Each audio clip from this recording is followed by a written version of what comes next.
بسم اللہ الرحمن الرحیم الحمد للہ والصلاة والسلام علی رسول اللہ وعلی آلہ وصحابتہ ومن والاه اما بعد فاعوذ باللہ من الشیطان الرجیم بسم اللہ الرحمن الرحیم وانفقوا فی سبیل اللہ ولا تلقوا بأیدیکم الی التہلکہ واحسنوا ان اللہ یحب المحسنین۔ اللہ رب العزت فرماتے ہیں کہ اور خرچ کرو اللہ کے راستے میں اور اپنی جان کو اپنے ہاتھوں سے ہلاکت میں مت ڈالو اور نیکی کرو، بے شک اللہ رب العزت نیکی کرنے والوں کو پسند فرماتا ہے، ان کو دوست بناتا ہے۔ اس آیت کریمہ کا ماقبل سے ربط یہ ہے کہ اس سے پہلے جان کے اور نفس کے جہاد کا تذکرہ تھا، اب یہاں سے مال کے جہاد کا تذکرہ ہے۔ مال خرچ کرو، اللہ کے راستے میں مال لگاؤ، تو جہاد بالنفس کے بعد جہاد بالمال کا تذکرہ ہے۔ اللہ کی اطاعت میں، جہاد وغیرہ میں اپنے مال کو بھی صرف کرنا پڑے گا، اس لیے کہ اعلاء کلمت اللہ کے لیے جہاں جان کی بازی لگانا ضروری ہے، وہیں مال کی بھی بازی لگانا پڑتی ہے۔ اور فرماتے ہیں اللہ، اپنی جان کو ہلاکت میں مت ڈالو، جہاد کو چھوڑ مت بیٹھو۔ جہاد کو چھوڑنا یہ گویا اپنے آپ کو ہلاکت میں ڈالنا ہے، یا اپنے مال کو جہاد میں تم خرچ ہی نہیں کرو گے تو اس سے بھی تمہارا اپنے آپ کو ہلاک کرنا لازم آئے گا، تم ضعیف اور دشمن قوی ہو جائے گا۔ مطلب یہ بھی ہے کہ اے مسلمانوں، اگر تم جہاد چھوڑ بیٹھے تو تمہارا دشمن تم پر غالب آ جائے گا اور پھر تم ہلاک ہو جاؤ گے۔ اس آیت کے نزول کے بعد حضرت ابو ایوب انصاری رضی اللہ تعالی عنہ کا معاملہ مفسرین نے لکھا ہے کہ ہمیشہ اللہ کے راستے میں جہاد کرتے رہے، یہاں تک کہ شہید ہو کر قسطنطنیہ کی شہر پناہ کے نیچے مدفون ہوئے۔ فن اسماء الرجال والوں نے لکھا ہے کہ لزم الجہاد بعد موت الرسول علیہ الصلاۃ والسلام۔ چنانچہ کتاب الطہارت کے ابواب میں کبھی آتا ہے کہ ابو ایوب کہتے ہیں فقدمنا الشام، کبھی کہتے ہیں فقدمنا مصر فوجدنا مراحیض بنیت مستقبل القبلتی۔ تو اس پر مؤرخین اور سیرت نگاروں نے لکھا کہ اس آیت کو انہوں نے ایسا عمل میں لے آئے تھے کہ ہمیشہ اللہ کے راستے میں جہاد کرتے رہے اور قسطنطنیہ کی شہر پناہ کے نیچے مدفون ہوئے۔ قسطنطنیہ والے ان کے وسیلے سے بارش کی دعا اب تک کرتے ہیں۔ حضرت ابو ہریرہ بھی فرماتے ہیں کہ رسول اللہ صلی اللہ علیہ وسلم نے ارشاد فرمایا کہ جو شخص مر گیا اور اس نے جہاد نہ کیا، اس کے جی میں بھی کبھی جہاد کا خیال نہیں آیا، تو وہ نفاق کی ایک شاخ لے کر مرتا ہے۔ حضرت ابو عمران سے ایک روایت ہے کہ مہاجرین میں سے ایک شخص نے قسطنطنیہ کی جنگ میں کفار کے لشکر پر بڑی بہادری سے حملہ کیا اور ان کی صفوں کو چیرتا ہوا، کفار کی صفوں کو چیرتا ہوا ان میں گھس گیا۔ تو بعض لوگوں میں یہ تبصرہ شروع ہوا کہ دیکھو، یہ تو اپنے ہاتھوں سے ہی اپنی جان کو ہلاکت میں ڈال رہا ہے۔ حضرت ابو ایوب انصاری نے جب یہ سنا تو فرمایا اس آیت کا صحیح مطلب تو ہم جانتے ہیں۔ سنو، یہ آیت ہمارے بارے میں نازل ہوئی ہے، ہم نے حضور کی صحبت پائی ہے، حضور کے ساتھ جنگ و جہاد میں شریک رہے ہیں، آپ کی مدد پر ہم ہمیشہ تلے رہے، یہاں تک کہ اسلام کا غلبہ ہوا۔ تو ہم انصاریوں نے ایک مرتبہ جمع ہو کر آپس میں مشورہ کیا کہ اللہ نے اپنے نبی کی صحبت ہمیں نصیب فرمائی، ہم آپ کی خدمت میں رہے، آپ کی ہم رکابی میں جہاد کرتے رہے، اب بحمداللہ اسلام پھیل گیا، مسلمانوں کا غلبہ ہو گیا، لڑائی ختم ہو گئی، مقصود حاصل ہوتا ہوا نظر آ گیا۔ تو ان دنوں میں نہ ہم نے اپنی اولاد کی خبرگیری کی تھی، نہ مال کی دیکھ بھال کی، نہ کھیتوں اور باغوں کا کچھ خیال کیا تھا۔ اب تو ہمیں چاہیے کہ اپنے نجی اور خانگی معاملات کی طرف توجہ شروع کریں۔ تو اس پر یہ آیت نازل ہوئی۔ جہاد کو چھوڑ کر بال بچوں اور بیپار تجارت میں مشغول ہو جانا، یہ اپنے ہاتھوں اپنے آپ کو ہلاک کرنے کے مترادف ہے۔ صاف بات فرمائی۔ یہ اس دور کے حالات ایسے تھے کہ جس میں انہیں کہا گیا کہ ترک جہاد کرو گے تو یہ خود اپنے ہاتھوں اپنی موت مرو گے۔ اس وقت زمانے میں اس آیت کو سمجھنے کی شدید ضرورت ہے۔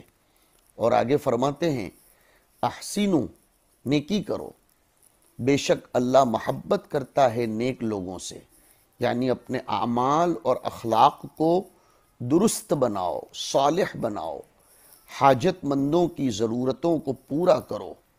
دیکھیے، خوبی عبادات میں بھی ہوتی ہے، احسان فی العبادات بھی ضروری ہے، احسان فی المعاملات بھی ضروری ہے۔ عبادات کی خوبی اور حسن یا احسان وہ ہے جو ایک حدیث میں حضرت عمر رضی اللہ تعالیٰ عنہ سے آئی کہ جبرائیل علیہ السلام نے فرمایا مل احسان، تو فرمایا تھا ان تعبد اللہ کأنک تراہ فإن لم تکن تراہ فإنہ یراک۔ حضور قلب، خشوع اور خضوع سے عبادت کرو، یہ ہے حسن فی العبادت۔ وَأَحْسِنُوا، اس کو سمجھا رہا ہوں۔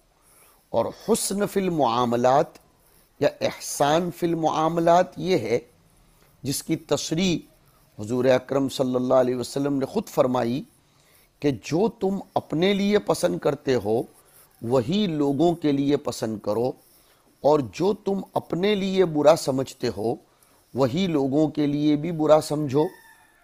لا یؤمن احدکم حتی یحب لأخیہ ما یحب لنفسہ۔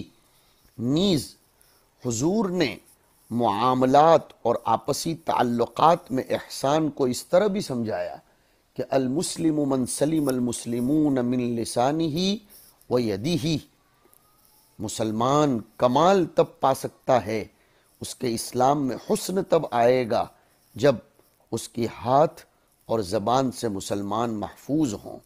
نیز حسن فی المعاملات یا اپنی نجی زندگی میں حسن کو یوں فرمایا، وَأَحْسِنُوا کی تفسیر کر رہا ہوں کہ من حسن اسلام المرء ترکہ ما لا یعنیہ۔ نیز حضور نے فرمایا مجھے تم میں سب سے زیادہ پیارا وہ ہے جس کے اخلاق پسندیدہ ہوں، احسنکم اخلاقاً۔ اور یہ بھی فرمایا کہ تمام امور میں خوبی کردار کو ملحوظ رکھو، اپنے کردار، اپنی گفتار، اپنی رفتار، اپنے معاملات میں حسن کو ملحوظ رکھو۔ بلکہ ایک عجیب بات فرمائی احسنو کے ضمن میں کہ فَإِذَا قَتَلْتُمْ فَأَحْسِنُوا الْقِتْلَةَ وَإِذَا ذَبَحْتُمْ فَأَحْسِنُوا الذِّبْحَةَ۔ جب دشمن کو قتل کرو تو اس کو بھی اچھی طرح قتل کرو، یعنی ناک کان مت کاٹو، مسلح مت بناؤ، بچے عورتیں بڈھوں کو مت قتل کرو، اور جب جانور کو ذبح کرو تو تیزی چھری میں پیدا کرو، چھری کو تیز کر لو اور جانور کو راحت دے دو۔ چنانچہ ان سب چیزوں میں آپ نے دیکھا کہ احسنو کا خیال فرمایا گیا ہے۔ ہمیں اس دور میں ضرورت ہے کہ اپنی عبادات و معاملات میں حسن پیدا کریں۔ حسن پیدا ہوگا تو لوگ اس کی طرف کشاں کشاں آئیں گے، اسلام کی طرف مائل ہوں گے اور مشرف اسلام ہوں گے۔ ہمارے اخلاق حسین اور جمیل ہونے چاہیے۔ اب آیت کریمہ کو کتاب میں سے دیکھیے، وَأَنفِقُوا فِي سَبِيلِ اللَّهِ۔ سبیل اللہ کا معنی مرادی واضح کر رہے ہیں کہ یہ ایک جامع لفظ ہے، ای فی طاعت اللہ، اللہ کے راستے میں خرچ کرو، الجہادی وغیرہ۔ شاباش مصنف کو دے رہے ہیں کہ انہوں نے الجہاد پر اس کو محدود نہیں کیا، جہاد اور دوسرے وہ تمام طرق جس کے ذریعے جہاد کا مقصد تشریع جہاد یعنی اعلاء کلمت اللہ، نشر و اشاعت اسلام کا فائدہ حاصل ہو، ان سب میں اپنے مالوں کو خرچ کرو۔ مدارس میں، مکاتب میں، جہاد میں، تصنیف و تألیف میں، وعظ و ارشاد میں، تبلیغ میں، اور وہ تمام طرق جن کے ذریعے اللہ کے دین کا احیاء ہوتا ہو اور رد و قمع بدعات ہوتا ہو، ان سب میں اپنے مال کو خرچ کرو۔ وَلَا تُلْقُوا بِأَيْدِيكُمْ إِلَى التَّهْلُكَةِ، اور اپنے اختیار سے کوئی حکم عدولی مت کرو۔ ایک ترجمہ یہ بھی کیا گیا ہے بِأَيْدِيكُمْ، اپنے اختیار سے، اور ایک ترجمہ میں نے کیا کہ اپنے ہاتھوں سے اپنے آپ کو ہلاکت میں مت ڈالو، اور ایک تیسرا ترجمہ ہوا وَلَا تُلْقُوا بِأَيْدِيكُمْ أَيْ أَيْدِيَكُمْ، اور ایدی بمعنی انفس، لہذا والباء زائدۃ، اب ترجمہ ہوگا اپنے آپ کو ہلاکت کی طرف مت لے جاؤ، الی التہلکۃ، والباء زائدۃ یعنی ولا تلقوا بایدیکم میں ایدیکم کو مفعول بھی مان لو تو اب با زائدہ ہو جائے گی، اس لیے کہ القا یلقی یہ متعدی بالنفس ہوتا ہے، وہ متعدی بالحرف نہیں ہوتا، صلہ نہیں آتا اس کا، جیسے فَأَلْقَى مُوسَىٰ عَصَاهُ۔ لیکن ایک قول یہ بھی ہے کہ وَلَا تُلْقُوا بِأَيْدِيكُمْ کی با زائدہ نہیں ہے، اس لیے کہ ایدیکم مفعول بھی نہیں ہے، مفعول بھی محذوف ہے، اور وہ یہ ہے وَلَا تُلْقُوا أَنفُسَكُمْ بِأَيْدِيكُمْ، اپنے ہاتھوں سے اپنے آپ کو ہلاک مت کرو، کھجا کر خون مت نکالو، خود سبب مت بنو اپنے ہلاکت کا۔ التہلکتی، التہلکتی کی تفسیر کر رہے ہیں ای الہلاکی، تہلکتن بمعنی ہلاک۔ وہ کیسے؟ اپنے آپ کو اپنے ہاتھوں سے ہلاک کرنا کیسے ہو سکتا ہے؟ کہا بالامساک عن النفقۃ فی الجہاد، دوسری شکل او ترک الجہاد، کہ جہاد میں خرچ کرنے سے اپنے پیسوں کو روک لو یا جہاد ہی نہ کرو۔ تو جہاد میں خرچ کرنے سے اپنے مال کو روک لینا، یہ اپنے آپ کو خود ہلاک کرنا ہے۔ اس دور کے متمولین اصحاب مال کو خوب پیغام ہے کہ اپنے مالوں کو اعلاء کلمت اللہ کے جتنے طرق خیر ہیں ان میں ضرورت آن پڑی ہے کہ خوب سوچ سمجھ کر ترجیحات کا خیال کر کے جس دور میں، جس جگہ، جس خطے میں، جن حالات میں، جس اعتبار سے بھی انفاق مال کی ضرورت پڑ جائے اس کو کرو۔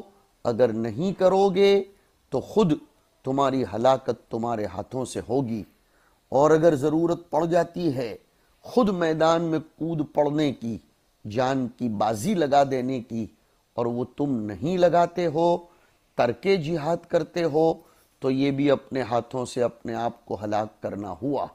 اس لیے فرمایا لِأَنَّ تَرْكَ الْجِهَادِ یا لِأَنَّ الْإِمْسَاكَ عَنِ النَّفَقَةِ یقوی العدو علیکم، جہاد نہ کرنا اور نان نفقے سے اپنے آپ کو روک کر رکھنا، یہ دشمن کو تمہارے اوپر غالب کر دے گا۔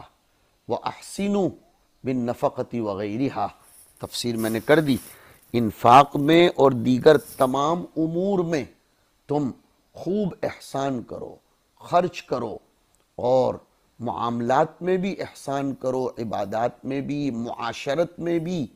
ان اللہ یحب المحسنین، اللہ محسنین کو پسند فرماتے ہیں، دوست بناتے ہیں۔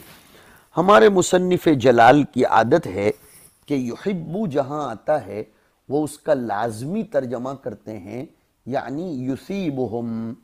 تو محبت کی تفسیر اللہ کی طرف جب یہ منسوب ہو تو اصابت سے کی جاتی ہے۔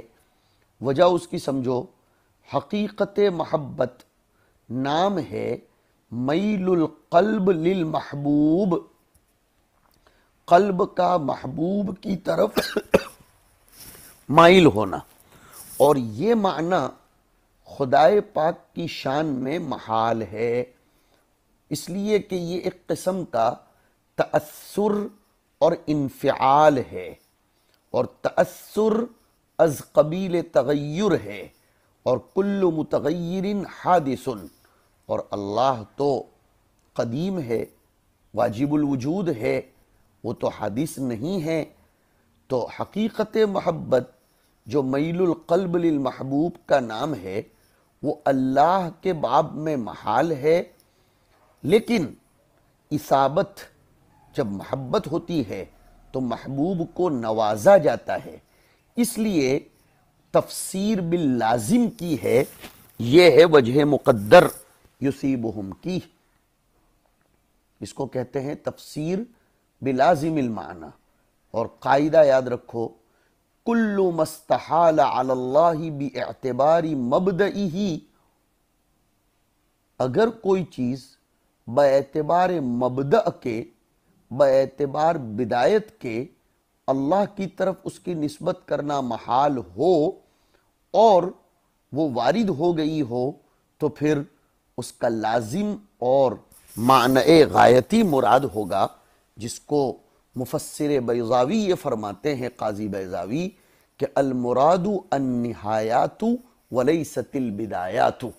ان اللہ لا یستحیی والی آیت میں ہم اس بات کو سمجھا چکے ہیں کہ اللہ رب العزت کے لیے اس کا بدائی معنی لینا، یعنی جیسے یہاں کہ میلان قلب الی المحبوب، یہ معنی لینا محال ہے، اس لیے اس کا نہائی معنی لے آیا جائے گا۔ یہ متأخرین مفسرین اس طرح تفسیر کرتے ہیں اور وہ اس میں تأویل کرتے ہیں، لیکن سلف کا طریقہ یہ ہے، متقدمین کا طریقہ یہ ہے کہ وہ یہ فرماتے ہیں کہ نہیں، یہ ہم چونکہ ان افعال کو استحیاء ہو، ضحک ہو، یا جیسے یہاں ہے کہ یحبہم، اور جیسے اللہ کی طرف بغض کی نسبت ہو، تو اس کو چونکہ ہم اپنے معنی پر محمول کرتے ہیں اور بندوں کے افعال پر اس کو قیاس کرتے ہیں، اس لیے یہ استحالہ وغیرہ لازم آتا ہے، لیکن ایسا قیاس نہیں کرنا چاہیے، اس لیے کہ اتحاد فی الاسم اتحاد فی الحقیقت کو مستلزم نہیں ہے۔ خدا کا ضحک، خدا کا تبسم، خدا کا استحیاء، خدا کا بغض، خدائے پاک کی محبت، یہ اس کی شایان شان ہے۔ متقدمین اور سلف ان کا طریق احوط ہے، اسلم ہے، اور یہی بہتر و پسندیدہ ہے۔ تو مفسر جلال تو چونکہ متاخرین میں سے ہیں، اس لیے انہوں نے اس کی تفسیر باللازم کر دی، لیکن متقدمین اس جیسی آیتوں میں یہ کہتے ہیں کہ ان اللہ یحب المحسنین، محبت بمعنی واقعی محبت ہے، لیکن اس کی محبت اس کی شایان شان ہے۔ اللہ کی طرف اس قسم کے جن افعال کی بھی نسبت کی جائے، مثلا مکر ہے، تو ہم یہی کہیں گے کہ مکر ہو، محبت ہو، سب کے سب خدا کی شائن شان ہوں گے۔ اننا نثبت الافعال للہ تبارک و تعالی کما اثبتہ لنفسہ واثبت رسولہ لہ اثباتا بلا تمثیل و بلا تعطیل۔ یہ ہمارے لیے ضروری ہے اور یہ عقیدے کا معاملہ ہے۔ وصلی اللہ علی النبی الکریم۔